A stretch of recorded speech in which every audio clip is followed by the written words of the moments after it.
I want to see a picture of you when you lifted. I was extremely muscular. I was extremely strong. And I had like this, I don't know, incredible. I had a really good figure. Okay. So what happened? I got sick.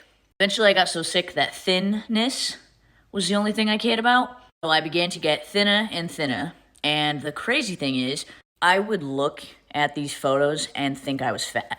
And that is why I took bodybuilding out of my life completely because as much as I loved it, every time I did it, my personality is so addictive, so obsessive that I would just fall down a rabbit hole every single time. Do you know why I talk about this topic a lot? By bodybuilding standards, this is the best I have ever looked. If you pinched the fat on my stomach, it was only a couple of smidges more than this. This is dick skin levels of body fat. But when I got there, I felt like absolute dog shit. Physically, I was weaker in the gym, exhausted, constantly hungry, and I had zero sex drive. Psychologically, my relationship with food was far worse. And surprisingly, I felt less secure in my own body. My self-worth was becoming too intertwined with how I looked. When I first talked about this nearly 10 years ago, a lot of people on social media didn't believe me. Some people still mock me when I try to shine just a little more light on this topic. So I talk about it periodically until it fucking sinks in. Bodybuilders have higher rates of eating disorders and body image issues. Possibly because people with certain psychological tendencies get drawn to the sport. Like people with perfectionistic and obsessive personalities, getting lured in with meticulous calorie tracking and posing in front of the mirror every single day. What could go wrong? Dieting to such low levels of body fat requires such extreme restraints that there's a very blurry line between dedication to the sport and bro, that's literally just an eating disorder, except you won a trophy. I never